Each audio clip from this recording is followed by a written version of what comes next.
Alright guys, welcome to Tuned to Perfection. Welcome back to the channel. Today I'm going to talk about my 2.0 Ripper Bob Long Intimidator. This marker spent about a year and a half finding all the parts and making it. It's an original titanium to black fade, but the frame was all damaged, so I was able to find a used, kind of in good condition frame. You can tell there's some anno blemishes, so I was able to get it cheap. All these parts are all new. As you can see, this is a what was it? Planet Eclipse SL3, I think it is. Yeah, and it's actually gloss black, so pretty neat. It was factory made, so one of the rare ones. I actually had a gloss black Pops ASA, but I put that on another marker. This one has the AK soda can SC3, laser eyes, sci-fi board. Behind here is an F1 solenoid, and what's cool about the F1 solenoids, you can use them, but they use more voltage, so they were designed for the carnivore autocockers and whatnot, but you can use them. You just have to have a board that outputs a little bit more voltage for them, which the sci-fi board does. Upgraded hoses, so they're larger. Upgraded hose barbs, so those are the brass hose barbs that like Bob Long used to use for the tourney guns. So they have a higher flow rate, not much, but enough. Done throughout the whole system, so larger hoses. What else did I do to this thing? Cap thumper ram, so I don't know if you've ever seen one of these, but this is a half metal, half plastic, so you can go a little low pressure. Bob Long adjustable ram cap, so kind of what they did for the G6Rs that Tech T did was the zero ping. You got to have that little rubber bumper, so that's, zero ping is upgraded thing you need to do for your G6Rs. I made a custom bolt. So what I did was I took an orange bolts pin, which is real lightweight aluminum. You have the steel pins that they usually use. It has a plastic little ball bearing in here for the little lock pin, so that's reduced weight. Cut the back off. Usually they're a lot longer, about this long, so I cut that off. And what's cool about this one is it actually has the soft tip. So I was able to find this generation bolt with the soft tip, so I'm going to put that in. So this thing is pretty lightweight, about 6 grams. Got my reg tester here. So this allows me to test the LPR. So I took all the gun apart to kind of save a little bit of time on video. So what I'm going to do is gas this up and kind of show you what I like to do.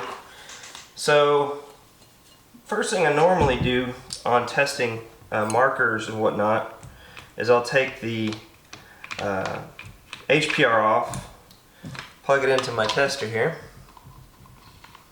So we'll set it up. And I like to have them, for these type of markers, 180. I think this one's set a little low from last time I used it. So let's see here, can that be shown on? There we go. Let's engage it. Let's see.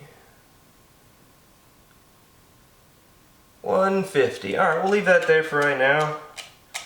That way, if anything happens, we are protected from overpressure. So, all right, we put this back on. Let's rotate this. Let's just leave it like that so I can get to it. All right, let's gas it up. See what the high pressure is. All right. I don't know, let's see here. That is set at 60. Let's cycle it a little bit. Right back to 60. Right back to 60. Back to 60. Awesome. So what I found for this marker is that you can set it at 60 psi. Usually you set these things 65 to 75. Some even set it at 80. I think 75 should be the top max for Intimidator. You don't want them running too hard. They don't really need it. If you're having issues, the main culprits are these. This is a 011 and 006 O-rings, and usually the air is skipping by, and you're not getting enough speed built up from the ram to hit the cup seal.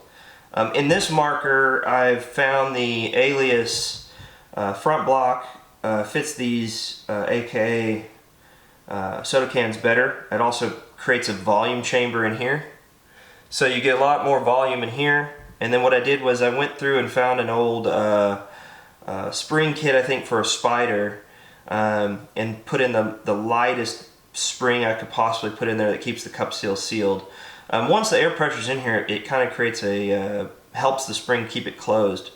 All I need is enough force for this lighter ram to open it with the lower pressure, so the balance system is operating at a true low pressure system, and I can operate it at 60 psi instead of the 65 to 75 psi. And it also is softer on paint, especially with the rubber detents pushing against it. So I want it to be a little softer on everything. Little OCD stuff, I put plastic washers under these screws. Everything's stainless. This has the critical trigger with the ball bearing system, as well as the shield that doesn't let the hoses touch the trigger. So it actually leaves a gap. A little harder to set your hoses up, but in the end it helps with the system. So yeah, other than that, membrane's still good. Like I said, it has a Sci-Fi board. I usually run these Ultimate lithium batteries. I like how perfectly square they are. They also generate a little bit more pressure and whatnot. So yeah, let me get this back up in operation. So what I normally do is I'll just pull this off with my little needle nose and put the other hose back on. Pop this over here.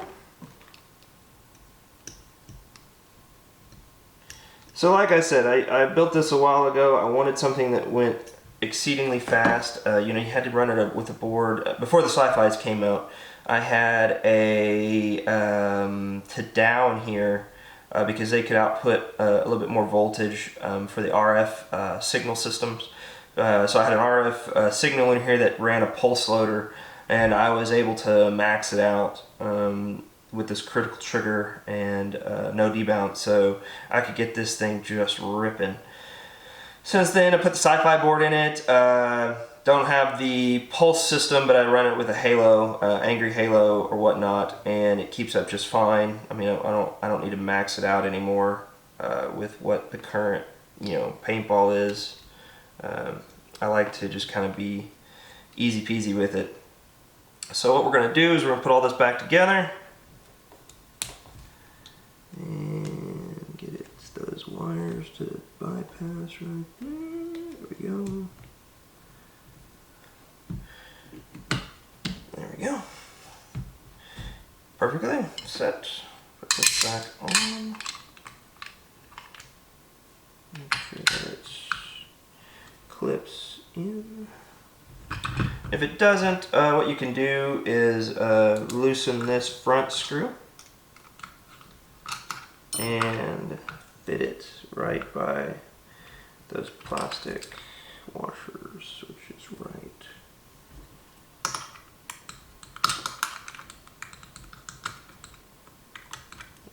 Let's see here, let's use the bald one. There we go. Okay.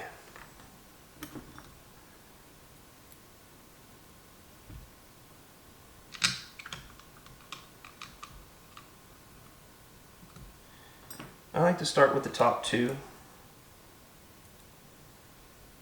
screws on the panel. See how it all fits with the eye cover. Checking the gaps here, make sure that gap's sealed. Once I know that those are sealed and in place, I put the last two in.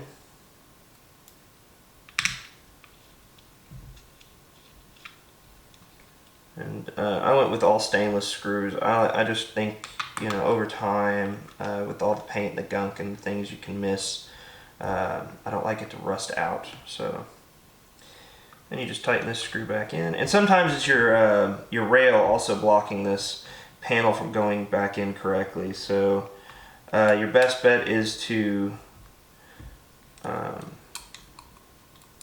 either loosen this panel screw right here or loosen the ASA. You don't want to tighten that too much. You don't want to strip anything out. You just want to make sure these are snug. You don't want them falling out. See, like that one was a little loose. You just tighten them up. They definitely, with these washers protecting the ano, you definitely can get it to where it might vibrate out. But they also help with vibration too, so I like to kind of snug them up with all the panels on. So you don't want to turn it too tight, just kind of finger like this and just kind of bounce it, torque it up. All right, trigger still moves. Now turn it on, boots up, reading the eyes, perfect. And then turn it off. I'll have to reprogram it later. I just did the update to the 2.8 software from Sci-Fi. Now, reg and LPR, I use 33 grease to keep them slick and moving fast. Rest of the gun, I use a silicone-based oil. It is Outlast. These guys make great paintball gun oil or paintball marker oil. It's 100% synthetic. It's non-toxic, FDA approved, anti-corrosion, will not freeze, and it also doesn't hurt O-rings. So you can literally make sure that everything's coated. Especially on these old cat thumpers, you can see how the petroleum has changed. Someone used some petroleum grease and it's changed that coloring. It also can do that with the like seeing sunlight, but this one I think is chemical induced. All right, and then you check these O-rings, make sure there's nothing on them. Okay. Okay, where's my rack? There's a little bit of. Stuff here. Trying a new camera angle. Hopefully it's showing everything better. It's got a little bit longer lens on it, so we'll see how that works. We're gonna put that in there. I feel like I'm a little offset, but we'll work on that later. All right, so you don't want to like crank these tight. What I do is I'll take a rag and just so it doesn't hurt my skin and just tighten it. Now, with that in place, what you do is you put your bolt, and I'll lube the bolt later, but it has new O-rings on it. So make sure you're in position. You can feel the valve, and you look down through the top here, and you're gonna see my head for a minute. And what you want, now with these foam bolts, it actually sticks further forward than the actual bolt itself. So if you have something that isn't, let me show you. Getting nerdy Intimidator here. So here is the original one I built, the custom one I built. I put the steel stuff from this new bolt in there, but as you can see, it's a cupped design, and it works great because it pushes maximum air kind of around the ball, whereas this one, it flows around the rubber piece, which helps push on the outer edges of the ball and uniformly hits it. But this one just kind of puffs at it. When you're looking down inside the breech, you want 1/16 of an inch sticking out. So way you judge that is it's your fingernail catches on it when you're pushing through the feed neck. So that you run your finger down the edge of the feed neck, and you should have your fingernail catch on a little lip. Not much, it should just be catch and then slide off, catch and then slide off. That way you know that you have the positioning of the bolt correctly. Now on this one, because it has the rubber piece sticking further forward, as you can see here, it sticks. Let me put it in the blue. Everything's reversed on the camera. There we go. You can see it from the white there. See how it sticks further forward than the plastic? So where I have it right now, and I'm going to double check it one more time before I start sealing everything up. And the ram, yeah, okay. all the way in the back position and I look down inside, I can see a little bit more than what I'd like. So what I do is oops, need to move that. So let me take this off. I think I ran some sealant in there, not blue, but what is it? The 545 sealant stuff. So what that stops me from able to do is rotate it easily. So what I can do is I can grab my plastic pliers. If you get a chance, get these IPS PH200 plastic tooth pliers, and they work great on anodized stuff. So I'm going to back that up just a bit. Right there. And then hand tighten this back in.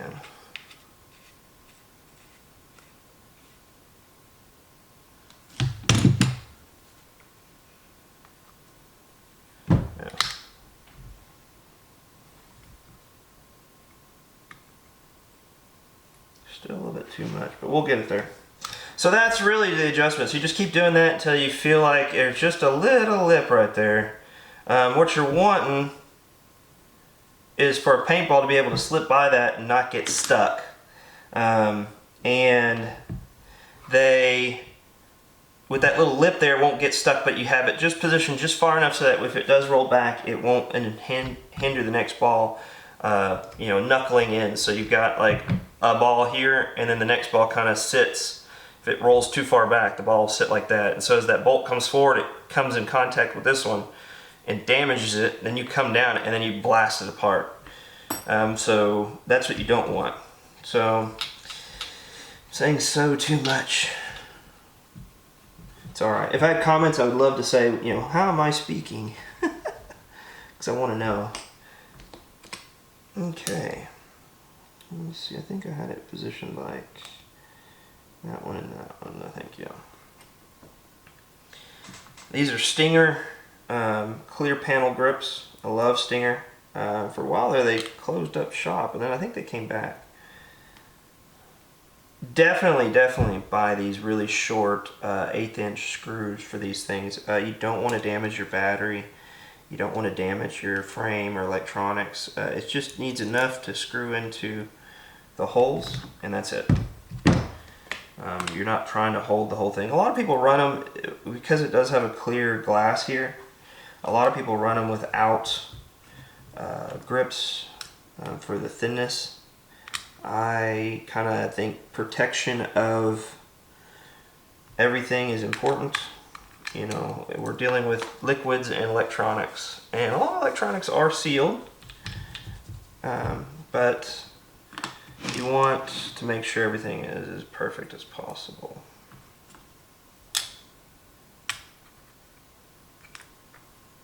And protected as possible. So now I have 2 layers of protection to protect the board screen. All this is sealed. I've got my thin panels on here, so it looks complete, and we are in business. So what I'm going to do now is get my suppressor in here. Turn this on. Turn the eyes off. Okay. Get my air tank, and then I'll set up the ASA later. Gas it up.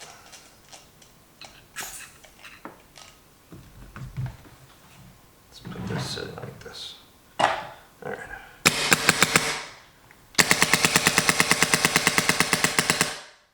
Nice and steady. Shooting. Oh yeah. Very strong. You can feel that it's doing a complete cycle. It's not hiccuping. It's not leaking. You can just feel that it's doing everything you're asking it to. When you know a paintball marker is skipping or farting or it does like a sluggish feel to the shot. Something's up, something's dragging. They're supposed to be just smooth and easy, and you can just feel that a marker has done its complete cycle. So yeah, that actually sounds really good. Now, again, I have to go in there and set it up for 10.2 Millennium ramp, so I can use it in tournaments and whatnot. But yeah, this is a lot better. Right now it's semi-auto, 9 BPS. I'll have to adjust it. Another tech tip real quick, O-rings for these ASA fitting, the macro fittings, 010s. So you just take a pick, you go in there. If you're getting leaks out of these, they're not bad. You just change that O-ring out, and then make sure that your macro line's cut flush and flat. And at both ends, usually they'll leave marks, and over time that mark will not allow the O-ring to seal around this edge. So make sure that is smooth. If your macro line is really cheap, just order it and you're good to go. And yeah, that is the Ripper. I call it the Reaper just because it's funny and it's fast, and it has a kind of like a metallic look with the black parts all over it. Now what I'll have to do is go out and shoot it, see if my adjustment, I need to adjust this a little bit further back by a millimeter or so, but I think it's pretty darn good where it's at. It's hitting the valve well, it's getting a good firing cycle, and now we'll just get it set up to shoot and go have fun at the range, see if we can get it to rock and roll. Thanks for watching.